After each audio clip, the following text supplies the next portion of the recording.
नाज़रीन आदाब, मैं हूं सना वारिस। आप देख रहे हैं कर्नाटक महाराष्ट्र न्यूज। सबसे पहले रुख करेंगे महाराष्ट्र की सुर्खियों का।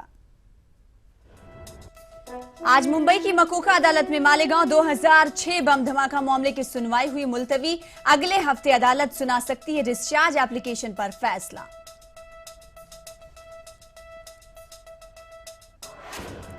मलैंड विले पार्ले और मुंबई सेंट्रल बम धमाका मामले में कल मुजरिमीन की सजा पर हतमी फैसला आने की उम्मीद। पब्लिक प्रोसिक्यूटर ने मुजम्मिल अंसारी को सजाए मौत देने की अदालत से की अपील। मुंबई की पटरियों पर जल्द ही मुल्क की पहली एसी लोकल ट्रेन दौड़ती हुई नजर आएगी।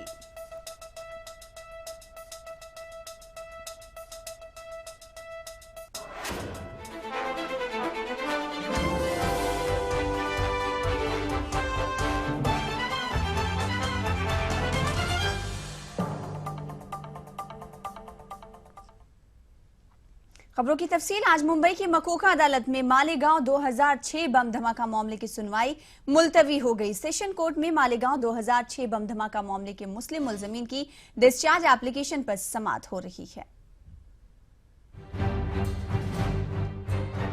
मालेगांव 2006 बम धमाका मामले में गुज़िश्ता दिनों एनआईए ने मकोका अदालत में वाजे किया था कि 2006 बम धमाका मामले में मुस्लिम नौजवानों के खिलाफ एनआईए को सबूत नहीं मिले हैं, जबकि एटीएस और सीबीआई मुस्लिम नौजवानों को मुजरिम करार दे रही है। एनआईए की तहकीकात की बुनियाद पर मुस्लिम नौजवानों ने केस से डिस्चार्ज मांगा है। आज कोर्ट जो है तारीख दी है और मैटर जो है प्रोसीड टुमारो। हियरिंग में तो जो है जो हमारे केस था उसको मटेरियल जो है पूरा कोर्ट के सामने प्लेस कर दिया गया है। ये बताया गया है कि जो मालेगांव के जो एक्यूज़ हैं वो इनोसेंट हैं, इनके खिलाफ कोई एविडेंस नहीं है। एटीएस और सीबीआई ने जो है उनको जो है बेगुनाहों को फंसाया था। 5 साल उन्होंने जेल में किया। उसका इन्वेस्टिगेशन जो है जब असीमा नन का बयान आया तो असीमा नन के बयान के बाद जो है matter was transfer to the NIA. NIA has investigated and he found that the no evidence against this accuse they and left the decision on the court. ATS ने मुझ पर जो है कॉन्स्पिरेसी का इल्ज़ाम लगाया था। कॉन्स्पिरेसी की 5 मीटिंग में जाने का इल्ज़ाम था और जो 5 डेट वो मीटिंग की एटीएस ने जो है को एक्यूज़ के कन्फेशन के ज़रिए डिस्क्लोज़ की है, वो 5 डेट को मैं अपने क्लिनिक में पेशेंट के बीच में रहा हूँ। जुडिशियल कस्टडी में जेल रहते हुए एनआईए को मैंने बताया। एनआईए गई और मेरे क्लिनिक को खोल कर जो है वहाँ से दोनों जो है 2 रजिस्टर जो है सीज किया और कोर्ट में प्रोड्यूस किया है। वो बम धमाका मामले में 8 मुस्लिम नौजवान इस मामले से डिस्चार्ज मांग रहे हैं, जबकि इस मामले के एक मुलजिम डॉक्टर सलमान फारसी अदालत से उनके और उनके साथियों के खिलाफ केस हटाने की दरख्वास्त के साथ साथ मुकदमे की खुद पैरवी कर रहे हैं। मुस्लिम एक्यूज जो है उनका डिस्चार्ज नहीं चाहता हूँ। मैं चाहता हूँ कि एफआईआर क्वेश की जाए अंडर 482, क्योंकि डिस्चार्ज ट्रायल कोर्ट से डिस्चार्ज होने के बाद फिर state government high court and supreme court में अपील करेगी। Then again we have to produce bail. हमको दोबारा ज़मीन खाना करना पड़ेगा। तो इससे बेहतर है कि हम चार्जेस और एफआईआर क्वेश करने के लिए कोशिश करें। आप खुद अपना केस लड़ रहे हैं कि सबका केस लड़ रहे हैं? जी, मैं खुद अपना केस में खुद ही लड़ रहा हूँ। मालेगांव 2006 बम धमाका मामले में मुस्लिम नौजवानों के डिस्चार्ज एप्लीकेशन पर समाअत जारी है। माना जा रहा है कि दिफा और इस्तिगासा मुबाहिसे के बाद इस हफ्ते अदालत अपना फैसला सुना सकती है। Mohiuddin, TV news, Mumbai. मुंबई की पोटा अदालत में मुलुंड विले पार्ले और मुंबई सेंट्रल बम धमाका मामले में कल मुजरिमीन की सजा पर हतमी फैसला आने की उम्मीद है। आज अदालत में इस्तगासा ने बहस करते हुए मुजरिम मुजम्मिल अंसारी को सजाए मौत देने का मुतालबा किया, जबकि मुजरिम साकिब नाचिन और आतिफ मुल्ला को उम्र कैद की सजा देने का मुतालबा किया गया, जबकि दिगर मुलजमीन को 10 साल की सजा देने की इस्तगासा ने अपील करते हुए कहा कि अदालत दिगर मुलजमीन को अपने हिसाब से सजा दें। वाज़ेह है कि मुजम्मिल अंसारी पर तीनों बम धमाकों में अहम रोल अदा करने का जुर्म साबित हुआ है।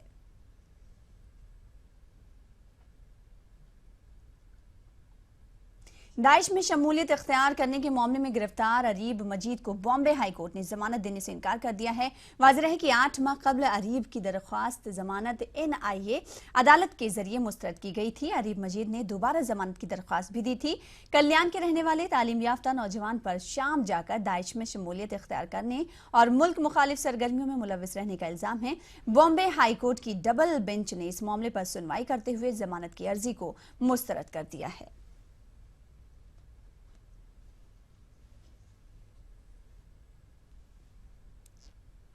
मराठवाड़ा में इन दिनों शदीद आबी किल्लत महसूस की जा रही। नांदेड़ शहर में गांव देहातों की तरह अब शहर के भी कई इलाके आबी किल्लत का शिकार हो रहे हैं। आबी किल्लत के सबब लोगों में गम गुस्सा भी देखा जा रहा है।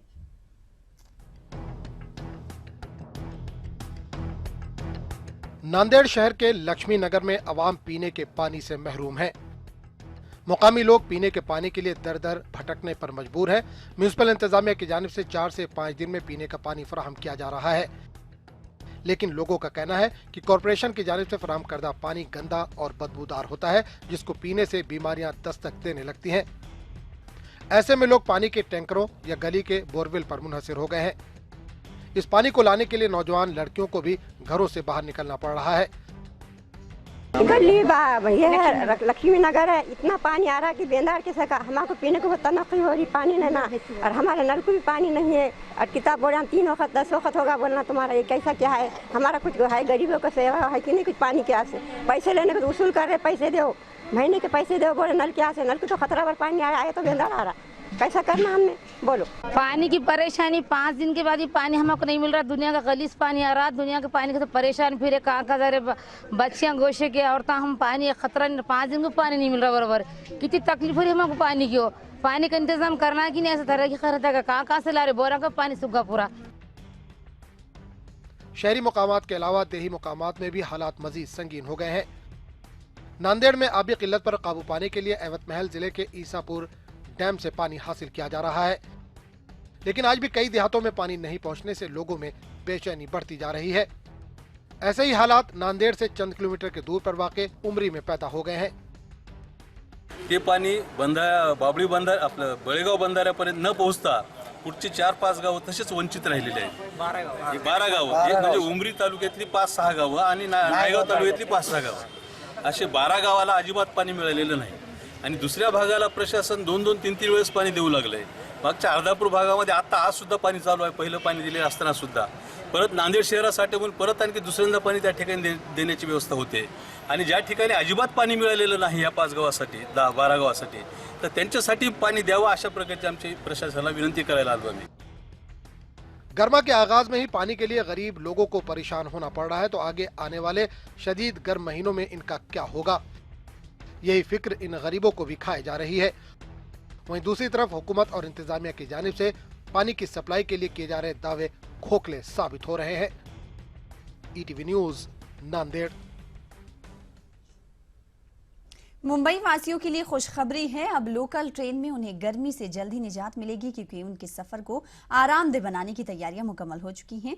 एसी कोच की लोकल ट्रेन पटरी पर दौड़ने को तैयार है और जल्द ही आप इस सफर का लुत्फ ले सकेंगे।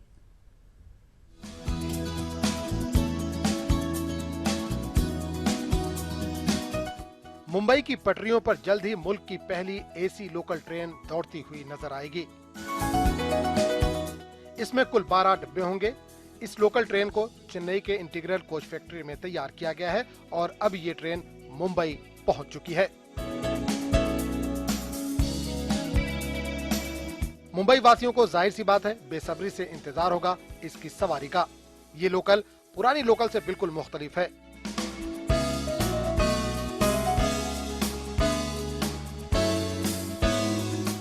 एसी कोच स्टील ग्रे और इंडिगो रंग के होंगे। इसमें राजधानी की तर्ज पर बड़ी बड़ी विंडो लगाई गई हैं। इसकी सीट नीले और भूरे रंग की होगी। इन्हें पहले से ज्यादा आरामदेह बनाया गया है। इसमें सीटों के दरमियान भी ज्यादा गुंजाइश रखी गई है ताकि लोग आराम से खड़े भी रह सकें। दरवाजे को इस अंदाज में तैयार किया गया है कि एक साथ कई लोग अंदर जा सकें।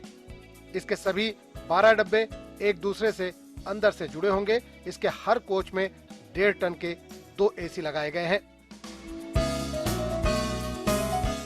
थोड़े से इंतजार के बाद ही अब मुंबईकरों को गर्मी की शिद्दत से राहत मिलेगी और वो एसी लोकल में आरामदेह सफर का लुत्फ ले सकेंगे। ETV news Mumbai.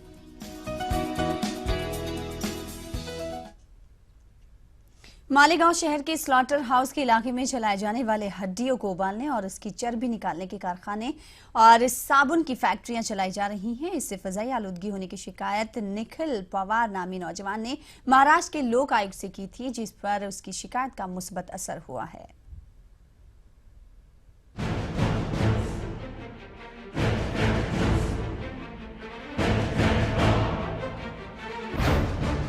मालेगांव शहर के करीब से गुजरने वाले नेशनल हाईवे नंबर 3 पर वाक़े हड्डियां गलाने वाले कारखाने और साबुन की फैक्ट्रियां मौजूद हैं। इन फैक्ट्रियों के पास कॉरपोरेशन से लिया गया कोई भी इजाजतनामा नहीं है। इसी तरह महाराष्ट्र फजाई आलूदगी महकमे से भी NOC नहीं ली गई है। लोक आयुक्त ने म्युनिसिपल कमिश्नर और पुलिस को हुक्म जारी किया है कि ऐसे सभी कारखाने फौरन बंद कर दिए जाएं, इनका सारा सामान जब्त कर लिया जाए। इसी हुक्म को पूरा करने के लिए मालेगांव कॉरपोरेशन और मालेगांव पुलिस ने शहर के साबुन फैक्ट्री और हड्डी के कारखानों पर कार्रवाई शुरू कर दी है। नगर पालिका हड्डी के अंदर जो हड्डी कारखाने और साबुन की फैक्ट्री थी, इसके बारे में निखिल पवार इन्होंने लोक आयुक्त की तरफ तकरार दाखिल किए थे। वो तकरार के हिसाब से पिछले हफ्ते में लोक आयुक्त साहब के यहाँ पर पुलिस डिपार्टमेंट और महानगर पालिका को बुलाया गया। उसके अंदर माननीय लोक आयुक्त साहब ने डिसीजन दिया है कि ये जो इलीगल हड्डी कारखाने और इलीगल साबुन की फैक्ट्री चालू है, इसके ऊपर कार्रवाई करना, उनका सामान जब्त करना, उनका जो भी सामान है उसको इतने ऐसा तोड़फोड़ करो तो कर लेना और जितना तोड़फोड़ है उसको सामान को जब्त करना, ताकि आगे चल के ये फिर से वहाँ पर चालू ना कर सके। कारखाने इलीगल, जो भी इलीगल कारखाने हो गया और कड़े, इसके बारे में जो लोकायुक्त ने जो आदेश दिया है उसके मुताबिक महानगर पालिका और हम संयुक्त जो कार्रवाई चला रहे हैं, उसमें जो इलीगल है उसको जो भी लोकायुक्त साहब ने ऑर्डर दिया उस मुताबिक कार्रवाई चल रहा है। लोकायुक्त के इस फैसले के बाद कॉरपोरेशन और पुलिस महकमा नींद से जागा और अपनी पूरी फौज लेकर इन सारे गैर कानूनी कारखानों को तोड़ने के लिए पहुंचा। यके बाद दीगरे कारखानों पर कार्रवाई जारी की। तब पता चला कि इस इलाके में मौजूद हर पतरे के शेड में हड्डियों को उबालकर इससे चर्बी निकालने का कारोबार किया जाता है। यहाँ पर हड्डियों से चर्बी निकालकर इसे बड़ी बड़ी फैक्ट्रियों में बेचा जाता है। इन कारखानों और फैक्ट्रियों से निकलने वाले पानी और फेंकी जाने वाली गंदगी की वजह से फजाई आलूदगी पैदा हो रही है और इसी शिकायत को लेकर लोक आयुक्त की अदालत में मामला चला और आखिरी सुनवाई में ये फैसला हुआ कि इन कारखानों को तोड़ना चाहिए। ETV news, Malegaon.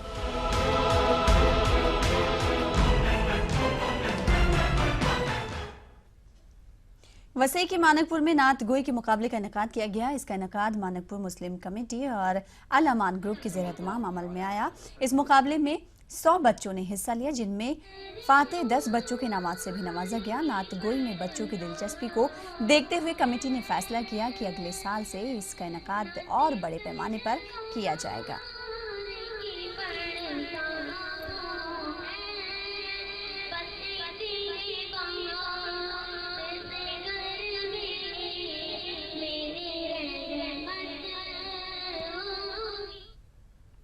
Bharat Ratna doctor Bhimrao Ambedkar की 125वीं जयंती को औरंगाबाद म्युनिसिपल कॉर्पोरेशन भीम उत्सव हफ्ते के तौर पर मना रही है। इस उत्सव के तहत शहर में मुख्तलिफ कल्चरल प्रोग्राम्स होंगे। लोगों में डॉक्टर भीमराव अंबेडकर की तालीमात को आम करने के लिए बेदारी प्रोग्राम और सेमिनार के अलावा मौसीकी के प्रोग्राम भी मुनक्किद किए जाएंगे।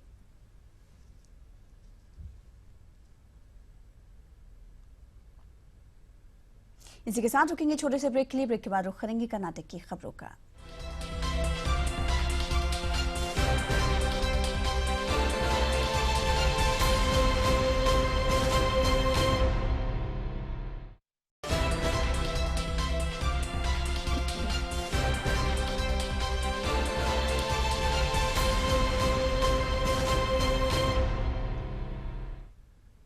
ब्रेक के बाद नजर डालेंगे कर्नाटक की सुर्खियों पर। उर्दू के फरोग के लिए जमीनी सतह पर कोशिशें की जाएं। बेंगलुरु में मुनक्किदा इजलास में मुकर्ररीन का इजहार ख्याल।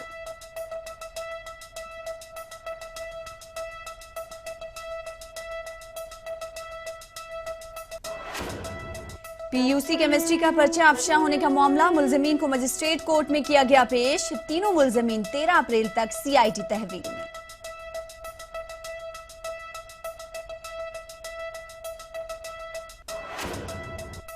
गुलबर्गा यूनिवर्सिटी को इस बार नैक से ग्रेड ए मिलने की तवक्के। नैक से रब्त जब्त टूटने से यूनिवर्सिटी कई ग्रांट से हो चुकी है महरूम।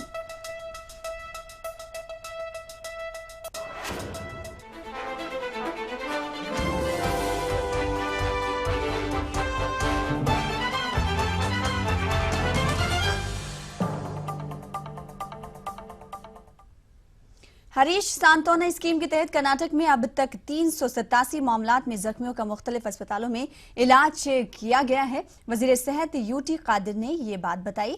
मैंगलोर में आपको बता दें कि मीडिया से बातचीत करते हुए उन्होंने ये बात बताई। यूटी कादिर ने बताया कि सड़क हादसा पेश आने के मौके पर जख्मियों को अस्पताल पहुंचाकर जान बचाने वालों को इनाम देने का भी फैसला किया गया है। ಎಲ್ಲ ಜಿಲ್ಲಾ ಮಟ್ಟದಲ್ಲಿ ಯಾವುದೇ ಆಕ್ಷನ್ ಕೇಸನ್ನು ಯಾರಾದರೂ ಆಸ್ಪತ್ರೆಗೆ ಮುಟ್ಟಿಸಿದಂಥ ಸಂದರ್ಭದಲ್ಲಿ ಜಿಲ್ಲಾ ಮಟ್ಟ ನಮ್ಮ ಆ ಸರ್ಟಿಫಿಕೇಟನ್ನು ರಾಜ್ಯ ಮಟ್ಟದಿಂದ ಕಲಿಸ್ತೇವೆ। ಆ ಜಿಲ್ಲಾ ಮಟ್ಟದಲ್ಲೇ ಅವನಿಗೆ ತಕ್ಷಣ ಆ ಒಂದು ವೆರಿಫೈ ಮಾಡಿಕೊಂಡು ಆ ಸರ್ಟಿಫಿಕೇಟ್ ಅವನಿಗೆ ಕೊಡುವಂಥದ್ದು। ಅದರಲ್ಲಿ ಪೇಷಂಟ್ ಹೆಸರು, ಇವರ ಹೆಸರು, ಅವನಿಗೊಂದು ಯಾವುದೇ ಒಂದು ಸಂಬಂಧ ಇರ್ತದೆ, ನನಗೆ ಮತ್ತು ನಾನು ಸೇರಿಸಿದ ಅವನಿಗೆ ಗೊತ್ತಿರ್ತದೆ, ಈ ಕಾಲದಲ್ಲಿ ನಾನು ಇವನನ್ನು ಸೇರಿಸಿದ್ದೇನೆ, ಇವನಿಗೊಂದು ಅವನ ಸಮಯ ಮತ್ತು ಆ ಒಂದು ತೋರಿಸಿದೆ। गुलबर्गा मेयर के इलेक्शन के लिए गुलबर्गा में सियासी सरगर्मियां उरूज पर हैं। 11 अप्रैल को मेयर का इंतखाब होना है। मौजूदा मेयर भीम रेड्डी का आज आखिरी दिन था।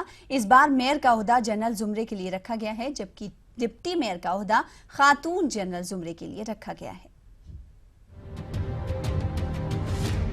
गुलबर्गा मजलिस बल्दिया में किसी भी सियासी जमात को अक्सरियत हासिल नहीं है। 55 रुकनी मजलिस बल्दिया में 23 अरकान के साथ कांग्रेस सबसे बड़ी पार्टी है। निस्फ से भी कम अरकान रहने के बावजूद गुज़श्ता 2 मियादों से ही कांग्रेस ही मजलिस बल्दिया पर कब्जा किए हुए है। मजलिस बल्दिया गुलबर्गा में 8 आज़ाद कारपोरेटर्स भी हैं जो राज तौर पर कांग्रेस की बी टीम के तौर पर काम कर रहे हैं। मजलिस बल्दिया में हालांकि कांग्रेस के अरकान की तादाद 23 है, इसके बावजूद पार्टी MP, MLAs और MLCs और आज़ाद अरकान की तादाद को अगर जोड़ा जाए तो ये आंकड़ा आसानी से 42 तक पहुँच जाता है, जिससे कांग्रेस के लिए मेयर की सीट पर कब्जा जमाना कोई मुश्किल काम नजर नहीं आता। मजलिस बल्दिया गुलबर्गा में बीजेपी के सिर्फ 7 अरकान हैं। कर्नाटक जनता पार्टी के 7 अरकान और जेडीएस के 10 अरकान की तादाद को अगर जोड़ा जाए तो बीजेपी खेमे में भी 24 अरकान हो सकते हैं। इसके अलावा बीजेपी के पास भी 1 MLA और 3 MLCs के वोट्स हैं। इसके बावजूद भी गुलबर्गा में बीजेपी खामोश है और वेट एंड वॉच पॉलिसी पर अमल पैरा है। बीजेपी कांग्रेस के खेमे में किसी बगावत का इंतजार कर रही है। इस बार मेयर का ओहदा जनरल जुमरे के तहत आने से मुस्लिम मेयर के इंतखाब होने का इम्कान है। ऐसे में कांग्रेस में मौजूद लिंगायत लॉबी बगावत कर सकती है। फिलहाल 3 बार से काउंसलर मुंतखब हो रहे सैयद अहमद मेयर की दौड़ में सबसे आगे चल रहे हैं, जबकि बीदर MLA रहीम खान के छोटे भाई अली खान और सलीम अहमद भी दौड़ में है। इन तीनों उम्मीदवारों को कमरुल इस्लाम कैंप का तस्वुर किया जा रहा है। ऐसे में धर्म सिंह और खरगे कैंप में भी मेयर की सीट पर जोर आजमाई कर रहे हैं। धर्म सिंह कैंप से शरणु मोदी और खरगे कैंप से राजू कपनोर भी दावा कर रहे हैं। दूसरी जानिब डिप्टी मेयर के लिए भी मुकाबला आराई देखी जा रही है। ऐसे में सबकी नजरें गुलबर्गा निगरान कार वजीर कमरुल इस्लाम पर टिकी हुई है। गुलबर्गा की सियासत पर गहरी नजर रखने वालों का कहना है कि गुज़श्ता 40 वर्षों से गुलबर्गा के मेयर के इंतखाब में कमरुल इस्लाम का रास्त रोल रहा है और इस बार भी गुलबर्गा के मेयर के इंतखाब के लिए सभी कमरुल इस्लाम पर नजर जमाए बैठे हैं। ETV news Gulbarga. आगे बढ़ेंगे। PUC साल 2 का पर्चा अफशा होने के इल्जाम में गिरफ्तार ओबलाराज, रुद्रप्पा और मंजूनाथ को CID अफसरों ने आज बेंगलुरु के मजिस्ट्रेट कोर्ट में पेश किया। इस दौरान CID अफसरों ने मुलजमीन को अपनी तहवील में देने के लिए अदालत से अपील की। फर्स्ट ACMM कोर्ट ने 13 अप्रैल तक CID तहवील में देने की हिदायत दी है।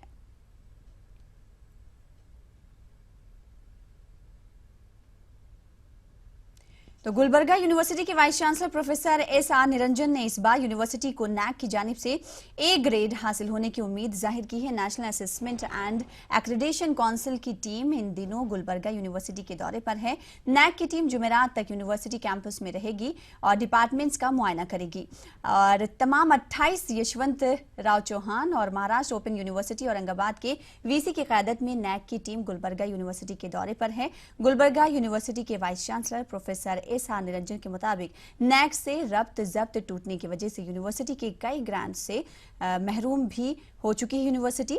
और इस नैक की टीम का ये दौरा बताया जा रहा है कि काफी अहम है। यूनिवर्सिटी इंतजामिया के मुताबिक नैक से रब्त जब्त ना होने से कम करोड़ों रुपए का बजट यूनिवर्सिटी हासिल करने में नाकाम रही है। यूनिवर्सिटी जिम्मेदारान के मुताबिक पहले ही एकेडमिक एंड एडमिनिस्ट्रेटिव ऑडिट पर मबनी self assessment study report NAAC के लिए यूनिवर्सिटी ग्रांट्स कमीशन को रवाना कर चुका है।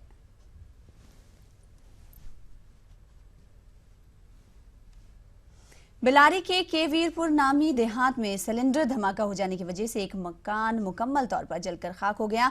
आग लगने से घर में मौजूद साजो सामान और ग़िज़ाई अजनास तबाह हो गए हैं। इससे लाखों रुपयों का भी नुकसान हुआ। इस सिलसिले में बिलारी देही पुलिस थाने में मामला दर्ज कर लिया गया है।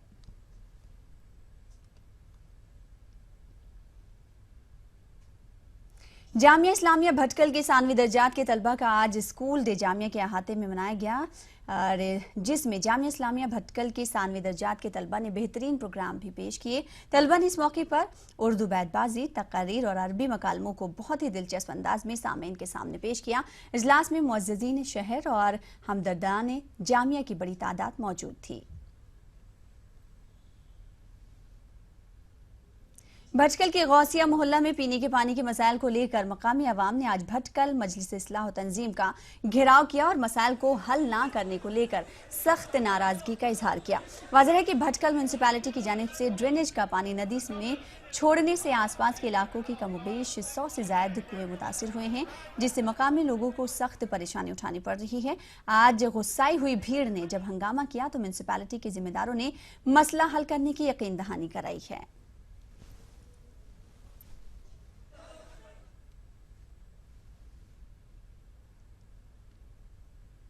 उर्दू के फरोग के लिए जमीनी सतह पर कोशिशें की जाएं। हर इलाके में मौजूद उर्दू तंजीमें, समाजी कारकुन को चाहिए कि वो सरकारी उर्दू स्कूलों को गोद लें, अंग्रेजी और कन्नड़ मीडियम स्कूलों में उर्दू का मजमून मुतारुफ करवाएं। इन ख्यालात का इजहार बेंगलुरु में मुनक्किदा इजलास में किया गया। तो आप देखिए रिपोर्ट और मुझे दे इजाजत। साथ ही साथ आपको बता दें कि आप हमारी वेबसाइट urdu.pradesh18.com पर मजीद खबरें तफसील के साथ देख सकते हैं। आदाब। कर्नाटक उर्दू एकेडमी और अंजुमने खुशदिलान कर्नाटक के इश्तराक से बेंगलुरु में एक अनोखा प्रोग्राम मुनक्किद हुआ।